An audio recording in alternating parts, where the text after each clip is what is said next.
Halo, selamat pagi semuanya. Nah, di sini kita akan membahas tentang faktor-faktor yang mempengaruhi respon nyeri. Nah, kemarin kalian sudah belajar tentang tingkat nyeri, komponen nyeri, dan sifat-sifat nyeri. Nah, sekarang kita akan mempelajari tentang faktor-faktor yang mempengaruhi respon nyeri. Oke, yang pertama itu ada pengalaman nyeri di masa lalu. Jadi pasien atau klien yang dulunya pernah mengalami nyeri pastinya lebih berpengalaman dengan nyeri. Bagi para individu dengan pengalaman nyeri yang berulang dapat mengetahui kekuatan atau peningkatan nyeri dan cara pengobatannya. Nah, yang kedua ada yang namanya kecemasan. Pada umumnya, kecemasan diyakini akan meningkatkan nyeri. Apabila ditinjau dari aspek fisiologis, kecemasan yang berhubungan dengan nyeri dapat meningkatkan persepsi pasien terhadap respon nyeri. Yang ketiga, ada umur atau usia. Usia juga sangat berpengaruh terhadap respon nyeri. Reaksi lansia terhadap nyeri sangat berbeda dengan kita yang masih sangat remaja. Jadi para lansia itu dia seperti tidak bisa mengekspresikan seperti apa itu nyeri. Lansia itu kadang dia nggak bisa menahan rasa nyeri itu seperti apa. Kemudian penanganannya seperti apa. Nah, jadi kalian nih sebagai calon tenaga kesehatan, kalian nanti harus bisa mengedukasi lansia tersebut bagaimana cara menghadapi respon nyeri terhadap pasien.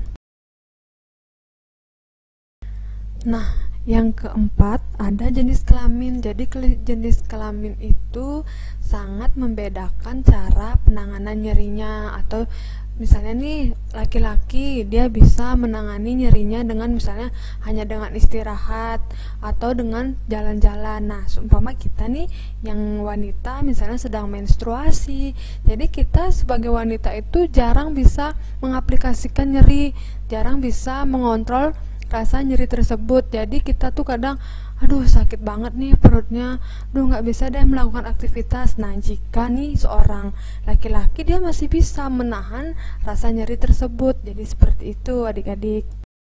Nah, kemudian ada lingkungan dan dukungan orang terdekat. Pada dasarnya, lingkungan dan dukungan keluarga juga dapat mempengaruhi nyeri seseorang. Jadi, kalian sebagai calon tenaga kesehatan harus bisa mengedukasi pasien, atau harus bisa juga mengedukasi keluarga pasien nanti seperti apa cara penanganan nyeri pasien tersebut. Jadi, seperti itu. Nah, kemudian ada metode pengelolaan nyeri. Sebagai seseorang yang melaksanakan asuhan keperawatan, jadi kalian itu harus perlu juga mengetahui metode tentang pengelolaan nyeri supaya dapat memberikan penanganan nyeri yang tepat dan cepat kepada pasien. Nah, yang pertama itu ada farmakologis atau farmakologi. Jadi, farmakologis atau farmakologi itu berupaya cara penanganan nyeri dengan memakai agen-agen analgesik atau memakai anti rasa nyeri, penghilang nyeri yang menyerang pasien atau klien. Jadi, jika kalian nih sering ketemu di rumah sakit, dokter-dokter memberikan obat anti nyeri atau memberikan obat untuk meredakan rasa nyeri, itu dinamakan cara penanganan metode nyeri dengan farmakologi atau farmakologis. Nah, yang kedua ada yang namanya penanganan nyeri non farmakologis. Jadi penanganan nyeri non farmakologis ini mampu membantu menghilangkan nyeri. Kelebihan dari metode non farmakologis ini dalam menghilangkan nyeri ini memiliki risiko yang sangat rendah. Jadi misalnya nih kalian sedang menstruasi, jadi kalian bisa menggunakan terapi es atau menggunakan air hangat untuk menempel di bagian perut kalian. Jadi seperti itu. Jadi kalian bisa menstimulasi rasa nyeri itu dengan menggunakan pengobatan non farmakologis, misalnya dengan istirahat atau dengan menggunakan air es, atau juga bisa menggunakan air hangat untuk meredam rasa nyeri tersebut. Jadi seperti itu penanganan nyeri non farmakologis dan farmakologis adik-adik.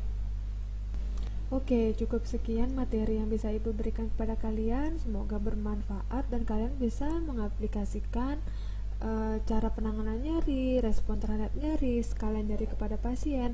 Jadi kalian nanti misalnya nih terjun ke rumah sakit, kalian bisa mengaplikasikan bagaimana penanganan nyeri terhadap pasien. Oke, cukup sekian ya adik-adik. Terima kasih dan semoga kita selalu dalam keadaan yang sehat ya. Terima kasih.